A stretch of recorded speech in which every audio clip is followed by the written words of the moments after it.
दोस्तों, ये गणेश भगवान भी ना अपने माता पिता का ही चक्कर लगाकर प्रथम पूजनीय बन गए। गणेश जी से संबंधित अनेक रोचक कथाएं हैं। एक बार गणेश और उनके भाई कार्तिकेय में बहस छिड़ गई, विवाद हो गया। दोनों में बड़ा कौन है।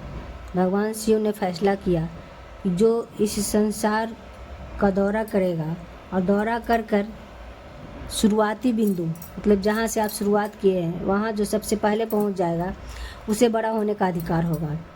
भगवान कार्तिकेय अपने वाहन पर सवार हो गए। उनका वाहन मोर था, संसार का चक्कर लगाने के लिए, परंतु तुरंत उड़ गए। पर गणेश ने अपने माता पिता की परिक्रमा की और जीत का पुरस्कार भी मांग लिया। भगवान शिव ने कहा, प्रिय और बुद्धिमान गणेश, आपने संसार का चक्कर नहीं लगाया। गणेश ने उत्तर दिया, मेरे माता पिता ही संसार का प्रतिनिधित्व करते हैं, अतः उनकी परिक्रमा संसार का चक्कर लगाने के समान है। निर्णय तो गणेश भगवान के पक्ष में हो गया। बुद्धि के दाता हैं, बुद्धि बल के कारण ही उनकी प्रथम पूज्य माने गए। गणेश जी खुद बुद्धिमान भी हैं, वो अपने बुद्धि बल के कारण ही सर्वप्रथम पूजनीय बन गए और बुद्धि के दाता भी हैं, विघ्नहर्ता बुद्धि के दाता भी हैं। हम लोग गणेश चतुर्थी क्यों मनाते हैं? क्योंकि पौराणिक कथाओं के अनुसार इस दिन माता पार्वती के पुत्र गणेश जी का जन्म हुआ था। गणेश चतुर्थी का त्यौहार भाद्रपद मास के शुक्ल पक्ष की चतुर्थी तिथि को मनाया जाता है। गणेश चतुर्थी पर भगवान गणेश की मूर्ति लाकर उनकी 10 दिनों तक विधि विधान के साथ पूजा करते हुए अनंत चतुर्दशी के दिन गणेश जी की मूर्ति का विसर्जन किया जाता है। उस दिन सभी भक्त मूर्ति विसर्जन करने जाते हैं। ऐसा मान्यता है, विसर्जन करने से दुख दरिद्रता दूर होती है। आइए जानते हैं अब यह 10 दिन के लिए क्यों मनाया जाता है यह पर्व। कहानियों के अनुसार महर्षि वेद व्यास के कहने पर भाद्रपद मास की चतुर्थी को गणेश जी ने महाभारत का लेखन कार्य शुरू किया था।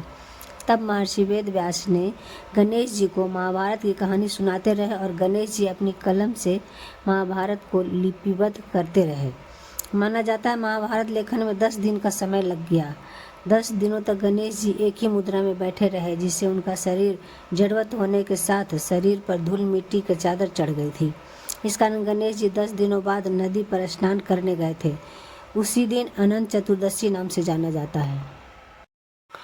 वैसे तो पूरे देश में इस दिन भगवान गणेश जी की पूजा होती है, लेकिन महाराष्ट्र, गोवा जैसे राज्यों में इसकी अलग ही धूम नजर आती है।